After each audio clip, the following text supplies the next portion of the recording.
Welcome back to Strong's Little Farmhouse. In this little mini series, we are turning this ugly pantry into something beautiful.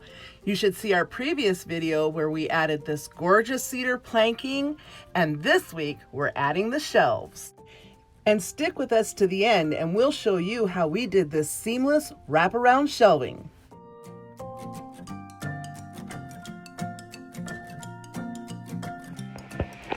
Okay, it's painting day today at Strong's Little Farmhouse. We've got a lot of painting to do and one day to get it done. We've got rain coming and it's gonna be like a week of rain. Now ideally you wouldn't paint in the direct sunlight, but we're still not moved in.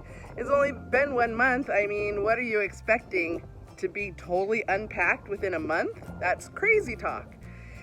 Anyway, the first thing we have to paint today are these 1x12s by 12. These are going to get cut down for the shelving in the pantry. Also, I have set up on the deck some more painting stations, and these are in the shade. I need this space to do the trim that goes in the upper part of the pantry. Isn't that pretty? It's going to be so lovely once it's painted. And then this is the ledger board that I painted yesterday, but it's cream. And overnight I decided, no, I don't want cream in the pantry. So this is going to get at least 1 coat of white, maybe 2 for the ledger board so it matches the shelves and the rest of the kitchen. And then last but not least, if we get to it, then the long-awaited screen door.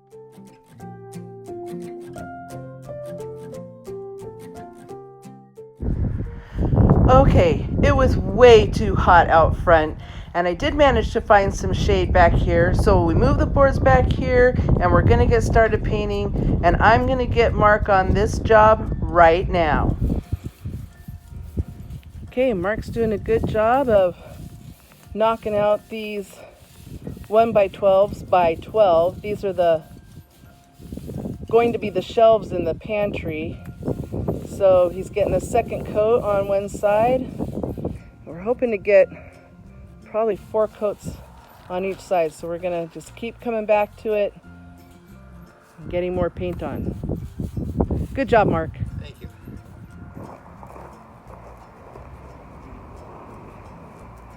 Okay, this is the trim that's going up at the top of the pantry. Look, it's so cute. We also are using a little bit of, not silicone, but what's that called, babes? What are you talking about? Not silicone, caulk. We're using a little bit of brown caulk in there around the cedar to just kind of plug up some holes and make it look a little more finished. But around the top there's a bigger gap, so we're going to add this trim to cover up what's left of the foam and the steel wool, which didn't work out so good, but we learned. So we're going to get this painted right now.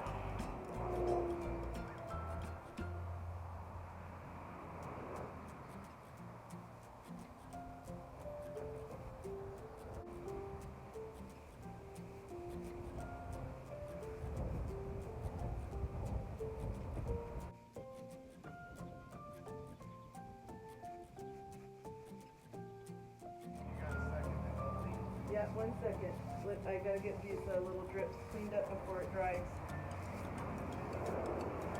Okay, back from lunch break, and it's much cooler out here, so we're happy about that. I'm gonna get a second coat on this trim, and I think we're gonna be done with that. Mark is putting the 3rd, 4th, and possible 5th coat on the front top parts of the shelving, and then I've got one more trim piece I got to get painted, and hopefully they'll only take 1 coat as well. Let's get started. Okay, so these are the ledger boards that are going up in the pantry. Earlier this week, I actually painted them already with this buttercream color. Totally really appropriate for a 1920s house, and it would look really beautiful next to that red cedar, because some of the cedar striping, as you may have seen in some of the other videos, has this exact cream in the boards. But the more I thought about it, I really want a white finish in my farmhouse kitchen. So we're gonna put some good clean white over the top of it for our ledger boards for the shelves in the pantry. If I need a second coat, we'll find out. All right, let's go. Oh yeah, this is covering beautifully. We'll see when it dries, but I feel good about a single coat. That's gonna make my day go a lot faster, let me tell you. Poor Mark is working on our 1x12 by 12s. And that's raw pine. And so he's having to actually do like 4 coats. So yeah, that's right. I put him on that job. So I wouldn't have to do it.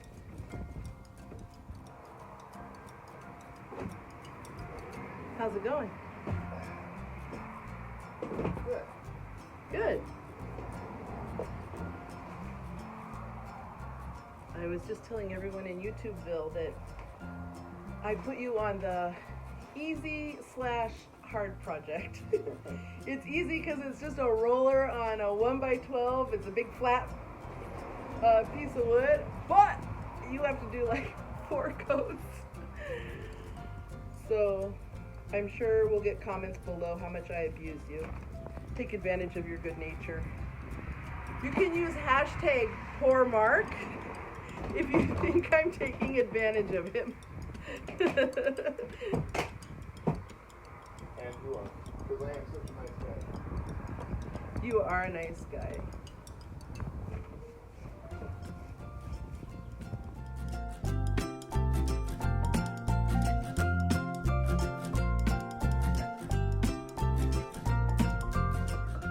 We're going to get do 45-degree cuts on these moldings with the drops on. Possibly. Oh man, did I? Oh, phew, was dry enough. Nice. Okay, so here is where we are with the pantry. I got the ledgers up, and I think they look really great. The nice white on the cedar looks so fresh. And I managed to get the trim up along the upper edge. Now, of course, the walls are not square, so I've got to get a little caulk in the corners, but that should be no problem. And then I've got the boards cut for the side shelves, which I'm really excited about. But they need some paint on the front edge, and I'm gonna get back to painting the shelves. So excited. And now, pay close attention, because here's our secret technique for making seamless wraparound shelves. Perfect. See, look at this. Oops, watch your head. So, can you see that? This is slanted 45 like this, square right here. So this will be the front of the shelf, and this will have, it'll go like this, and then it'll have another shelf that's got a 45 on the end. It'll rest there, and that'll give it some support. Okay, so this is the actual shelf. We're gonna give it, we practiced, now we're gonna give it a try on the real piece. And I don't have any extra wood here, so it has to go right. Right? No pressure. No pressure. We're gonna see if it works.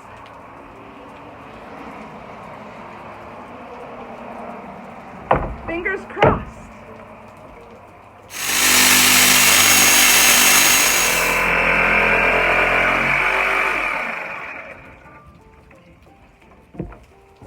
All right, so right here you can see there's the cut. He did a good job staying right on that pointy part of the edge, which makes the 45 cut down here. Now we're going to trim this at that angle. Spin it around. Yeah, like that.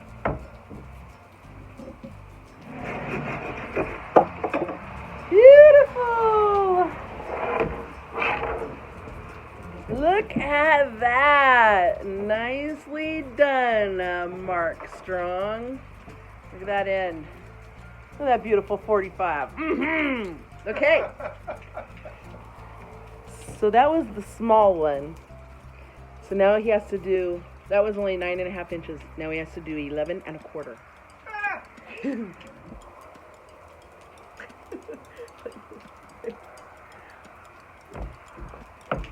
These shorts I'm wearing are not appropriate for video. I'll improve next time.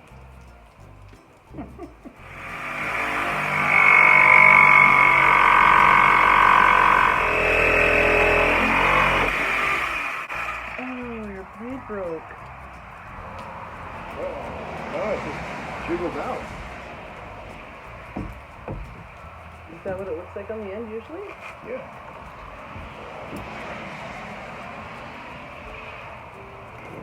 That's odd.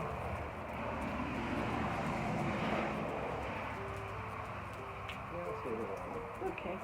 How about We're gonna let the blade cool down so Mark can put it back into the jigsaw.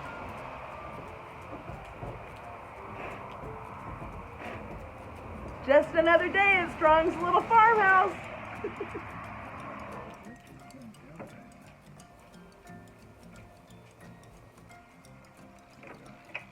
You have a lovely face. Yeah, I don't whatever. care what Spooky says. what Spooky says? Dang, that's spooky. Alright, I'm gonna get back in position. Let's try it again.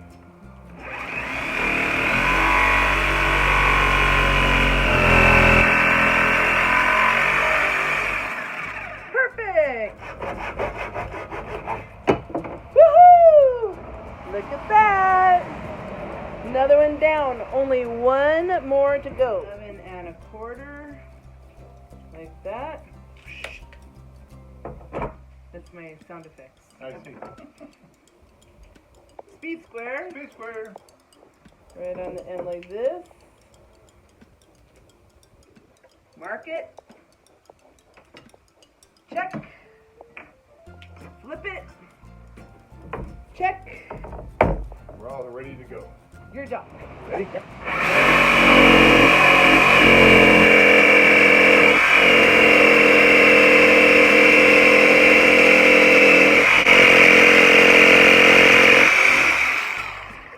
Excellent.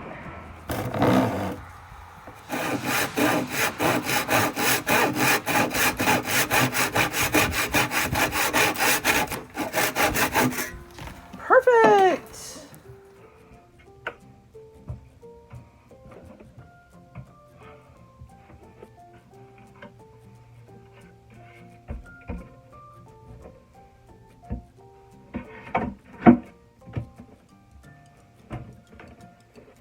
Okay, now you can kind of see how this is going to work. The side shelves have ledger all the way around, so it's got really good support. But the cross shelf here only has this ledger here for support, and it's going to be an 11 1/4 inch wide board. So to get plenty of support on the front side, we've cut this board at a 45-degree angle, and the shelf here at a 45, and the crossboard will sit down here, also cut with a 45, and it'll give a resting place for that board. Glue and a couple nails, and that should hold it really well.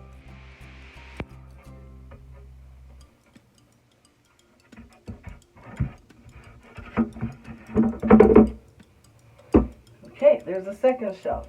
Same thing. Now I need to measure from this cut edge here the long side, the top edge of the board, so we can cut those 45s so they fit. Oh, we're just gonna make it, babes. 36 3/4, which is really lucky because I cut one of the boards sort of ahead of time at 37. Whew. Now we're just going to cut the ends of the center boards. Right. Are we? Yes, running, go. Yeah. You have to say action. Do I have to say? Yes, I'm you sorry. Action. Okay, there we go. So, you ready? Ready.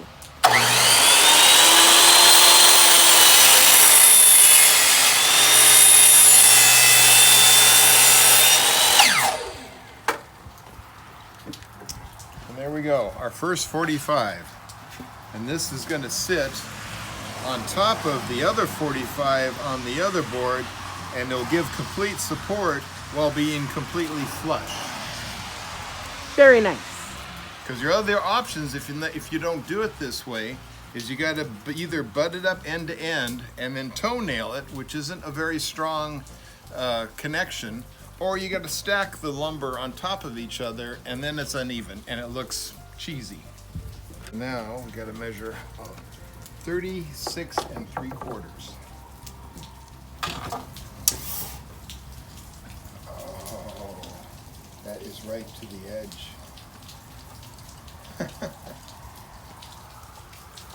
We don't have to cut off anything, we just got to do the 45s. You were lucky. I was. Got the camera right in your armpit so we can see what you're doing.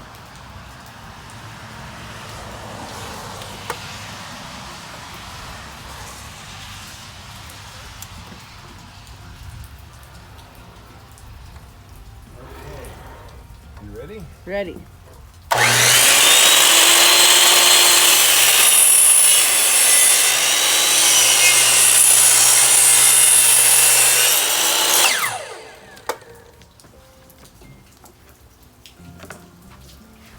All right. Ta-da! Ta-da! Good job, Baldy. Oh. Thank you. Okay, let's go see if it fits. All right. Well, we've got the shelves in. They just need a little touch up, like some paint and caulk, and then we'll be ready to unpack food right into the pantry. Now, don't forget to subscribe so you don't miss the next video in this series where we install this beautiful counter in the pantry.